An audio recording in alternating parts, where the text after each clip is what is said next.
Olá, pessoas! Estou daqui sentindo falta de vocês, daquela energia, daquela tensão diante do assunto que faz meu olho brilhar. Genética. Vamos rever alguns casos.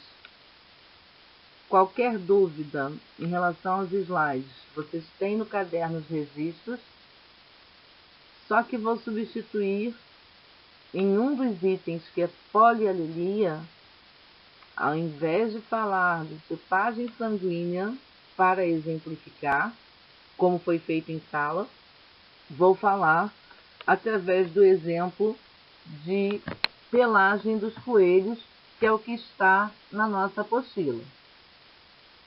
Tipagem sanguínea, como nós combinamos, é da apostila 2, que vocês estão retirando essa semana.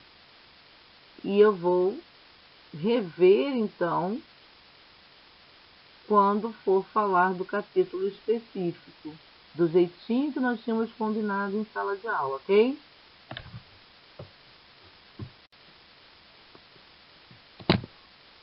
Bem, exemplificando os casos que vão além da primeira lei de Mendel, temos a ausência de dominância, que é quando o gene dominante bloqueia totalmente a atividade do seu alelo recessivo, de maneira que apenas o caráter condicionado pelo gene dominante se manifesta. Nesse caso, portanto, um indivíduo heterozigoto, por exemplo, azão-azinho, exibirá o mesmo fenótipo do homozigoto azão-azão. Esse fenômeno é chamado de dominância completa.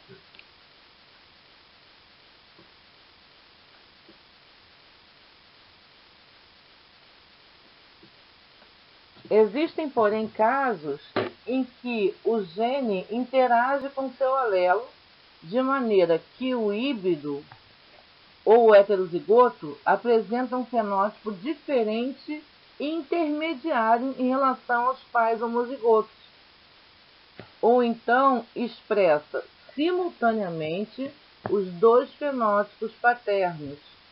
Nesse caso, nós falamos de ausência de dominância. Existem basicamente dois tipos de ausência de dominância que nós vamos ver agora. Seria a herança intermediária e a codominância. A herança intermediária é um tipo de dominância em que o indivíduo heterozigoto exibe um fenótipo diferente e intermediário em relação aos genitais homozigotos. Um exemplo mais usado é o da planta maravilha, que apresenta duas variedades básicas para a coloração das flores. A variedade albina, com flores brancas, e a variedade rubra, com flores vermelhas. Chamamos o gene que condiciona flores brancas de bezão e o gene para flores vermelhas de vezão. O genótipo de uma planta com flores brancas é bezão-bezão e o genótipo de uma planta com flores vermelhas é vezão-vezão. Cruzando-se esses dois tipos de plantas, vezão-vezão, cruzado com bezão-bezão, os descendentes serão todos vezão-vezão. As flores dessas plantas serão VB, rosas, ou seja, exibirão um fenótipo intermediário em relação aos fenótipos parentais, flores vermelhas e brancas. A codominância é o tipo de ausência de dominância em que o indivíduo heterozigoto exibe simultaneamente dois fenótipos paternos. Como exemplo, podemos considerar as flores de um tipo de hibisco, nas quais as flores vermelhas exibirão o genótipo vezão-vezão e as flores amarelas, o genótipo azão-azão.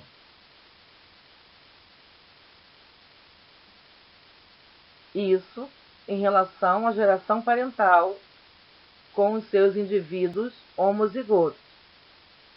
Os heterozigotos resultantes do cruzamento terão alternadamente distribuídos os dois pigmentos parentais, e as flores serão, então, amarelas e vermelhas.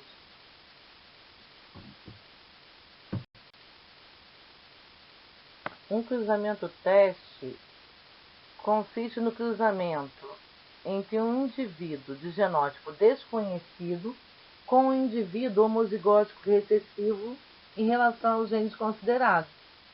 Desta forma, nós podemos averiguar o genótipo dos indivíduos que manifestam a característica determinada pelo alelo dominante, cruzando-se com indivíduos homozigóticos recessivos, porque, como os gametas dos indivíduos homozigóticos recessivos transportam todos o alelo recessivo, permitem que o alelo que é transportado no gameta do outro progenitor se expresse no fenótipo.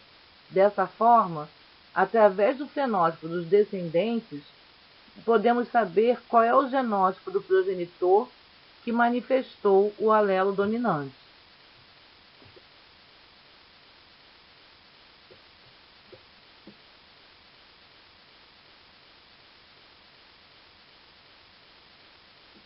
É chamado retrocruzamento ou backcross quando o cruzamento entre indivíduos dos gametas parental ocorre com a primeira geração da descendência, no caso com F1.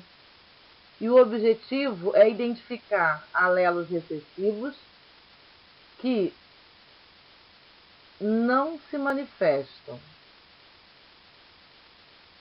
Um organismo que só apresenta características dominantes pode ser homozigoto e possuir alelos apenas dominantes, ou até mesmo alelos heterozigóticos, possuindo um alelo dominante e o outro recessivo desta forma.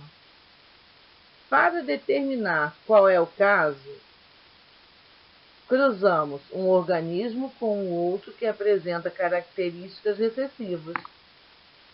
Se toda a descendência apresenta característica dominante, o organismo é homozigótico para o caráter dominante. Se 50% dos descendentes apresentam caráter recessivo, o indivíduo é heterozigoto. Tá aí, então, a diferença entre cruzamento teste e retrocruzamento. Denominamos alelos letais aqueles que determinam a morte de seu portador. Esses genes foram descobertos porque proporcionaram uma alteração nos valores esperados em cada cruzamento de acordo com as frequências mendelianas. Os alelos letais podem ser dominantes, agindo até mesmo em doses simples, ou recessivos, expressando-se apenas em homozigose. É importante destacar que os alelos letais, quando dominantes, raramente são viáveis, raramente são observados, porque pessoas com esses genes, ou seres com esses genes, normalmente não conseguem reproduzir-se antes de morrer. Isso pode ser observado quando consideramos a acondroplastia, que é um tipo de nanismo que é determinado por um alelo dominante. Esse alelo é autossômico, ou seja, ele não está no 23º par, que é o par sexual, que são os heterossomos.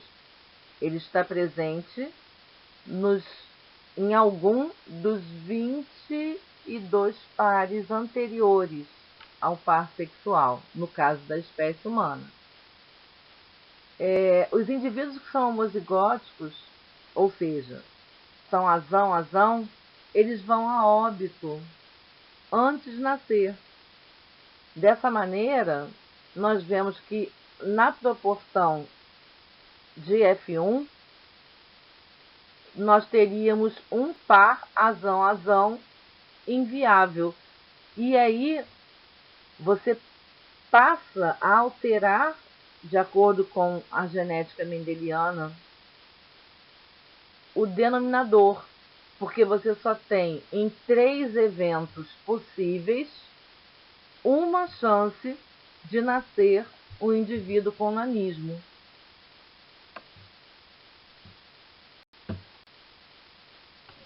Existem diferentes graus de letalidade.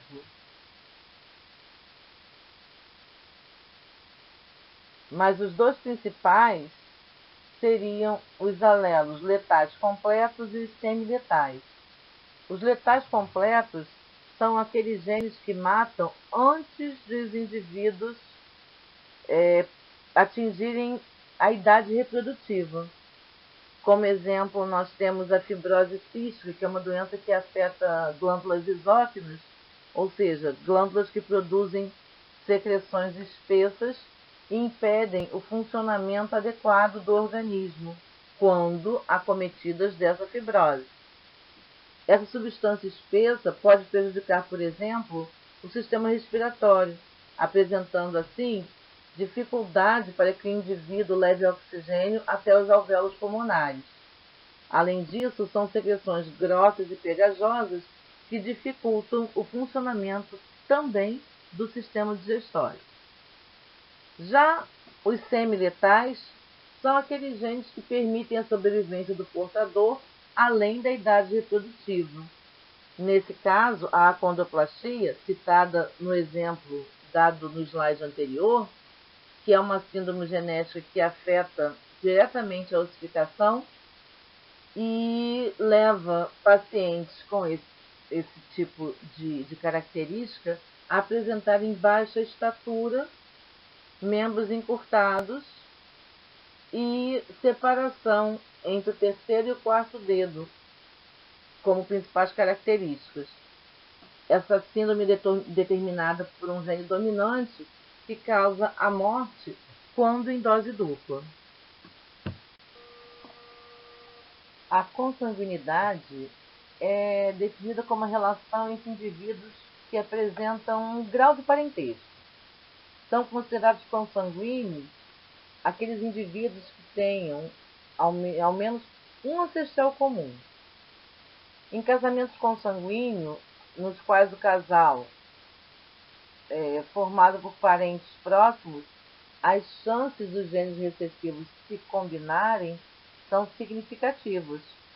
Isso vai se acentuando de acordo com o grau de consanguinidade. Quanto mais próximo for o parentesco, maior a probabilidade das 2 pessoas compartilharem os genes recessivos.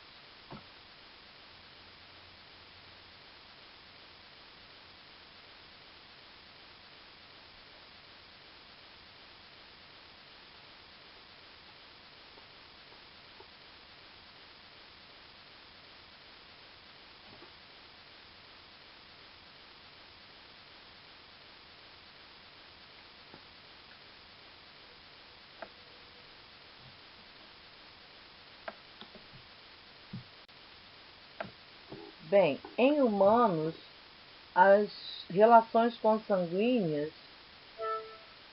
são raras. Depende de tradições culturais, da ética, da região geográfica. Algumas culturas, como no Egito Antigo, estimulavam esse tipo de reprodução por conta da perpetuação da linhagem real, mas há restrição na maioria das culturas, por conta da tendência em produzir filhos debilitados, com doenças, porque, como a gente falou anteriormente, quanto mais próximos forem os parentescos, maior a frequência de homozigotos recessivos causadores de distúrbios, como, por exemplo, retardo mental e fibrose cística.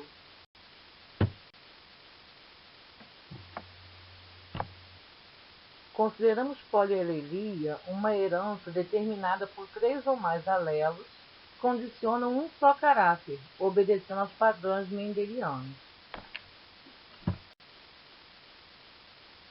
Fora da polialelia, cada indivíduo tem no genótipo apenas 2 alelos, um de origem paterna e outro de origem materna. No caso da polialelia, através de mutações, novos alelos surgem. Essas mutações provocam alterações na proteína original do gene, gerando assim subtipos de genes.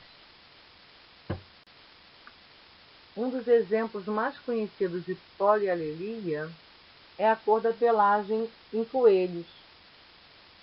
Essa cor é condicionada por 4 formas alélicas e dá origem a até 10 diferentes genótipos. O gene cesão condiciona a pelagem selvagem ou agouti, que se caracteriza pela presença de pelos pretos ou marrom escuros com faixas amarelas perto das extremidades.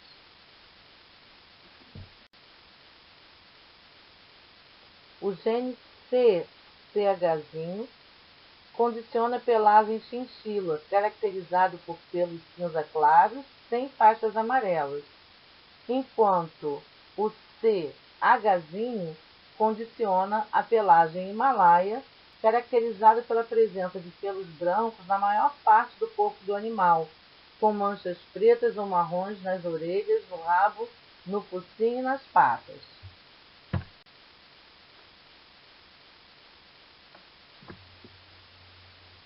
E o gene Czinho ou CAzinho determina a pelagem albina, ou seja, o coelho é totalmente branco, sem produção de pigmentação. A sequência de dominância dos genes entre si fica: Czão predomina sobre CCH, que por sua vez predomina sobre CH, que vai predominar sobre o Czinho ou CAzinho.